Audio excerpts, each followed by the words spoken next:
President Trump is resetting the global order. For the first time in decades, an American president is prioritizing peace and prosperity over endless war. He extended an olive branch to a longtime adversary, offering them a path to Western greatness.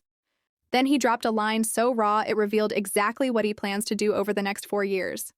Don't forget to save this video, you might need to watch it later.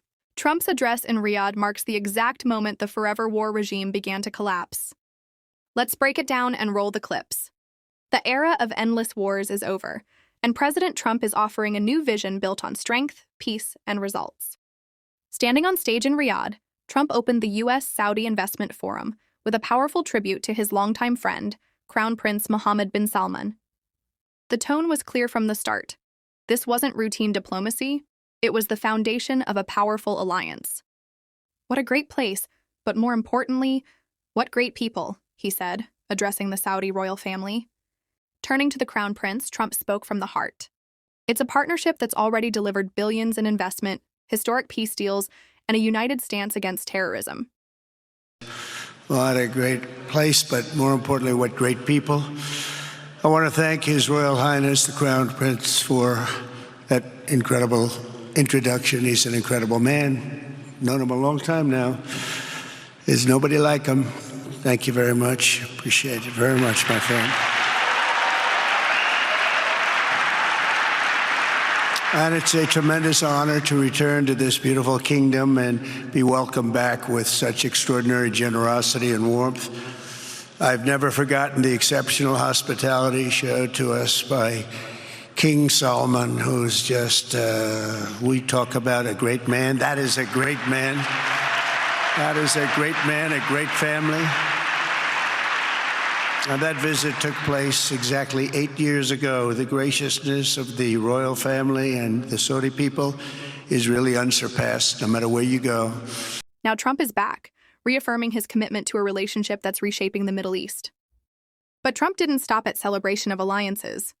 He took direct aim at the foreign policy elites who failed the region for decades. As he praised Saudi Arabia's historic transformation, he issued a scathing rebuke of the interventionist mindset that defined U.S. policy for years.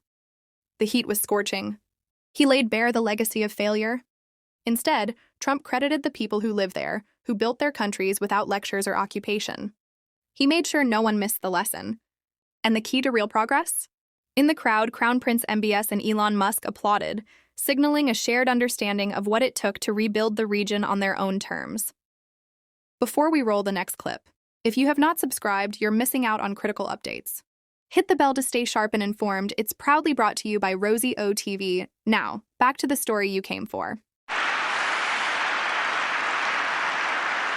And it's crucial for the wider world to note this great transformation has not come from Western interventionists or flying people in beautiful planes giving you lectures on how to live and how to govern your own affairs. No, the gleaming marvels of Riyadh and Abu Dhabi were not created by the so-called nation builders, neocons, or liberal nonprofits like those who spent trillions and trillions of dollars failing to develop Kabul, Baghdad, so many other cities. Instead, the birth of a modern Middle East has been brought by the people of the region themselves, the people that are right here, the people that have lived here all their lives, developing your own sovereign countries, pursuing your own unique visions and charting your own destinies in your own way. It's really incredible what you've done.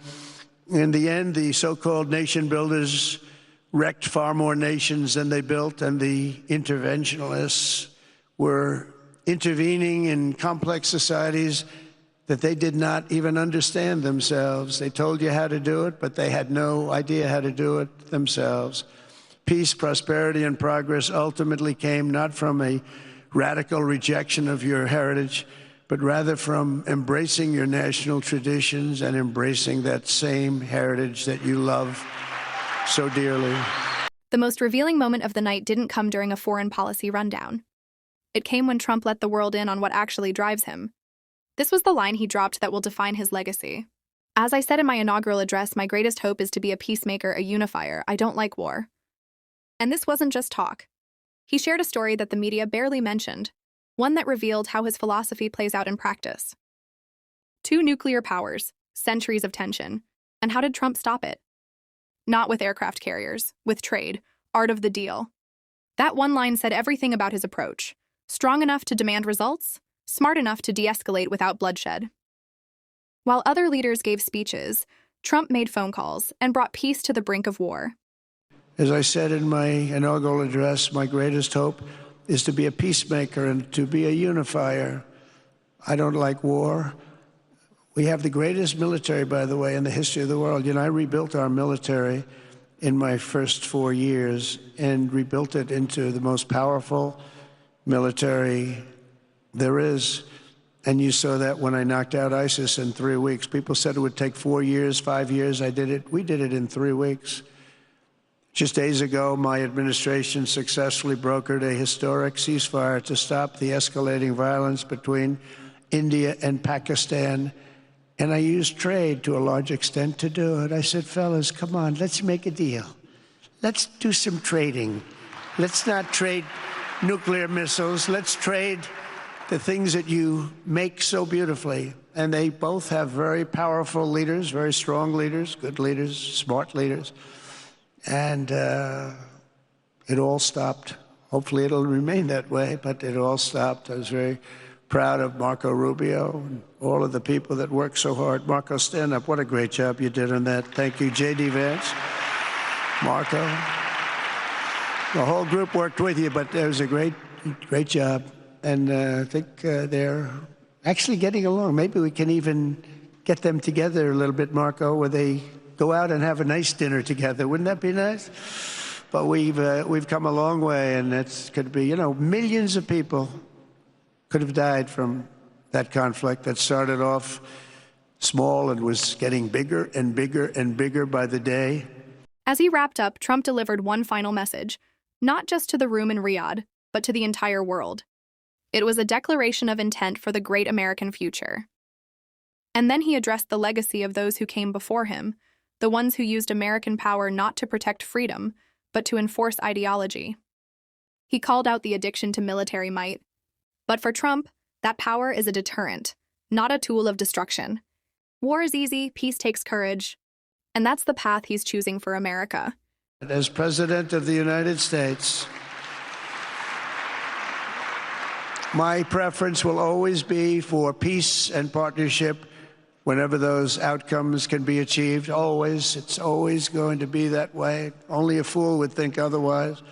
In recent years, far too many American presidents have been afflicted with the notion that it's our job to look into the souls of foreign leaders and use U.S. policy to dispense justice for their sins. They loved using our very powerful military, and now it's really the most powerful it's ever been. In attendance were heads of big tech companies meeting President Donald Trump and Saudi Crown Prince.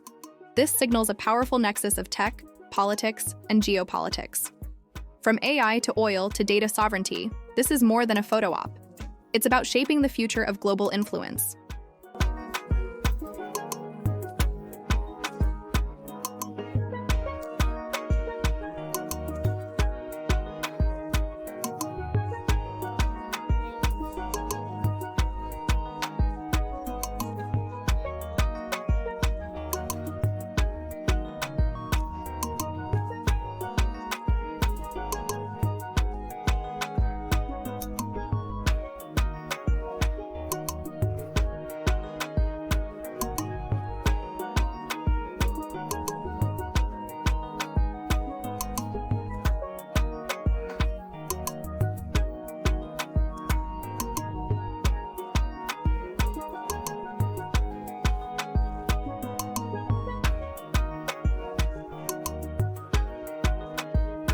Thanks for watching. Subscribe for more stories that matter.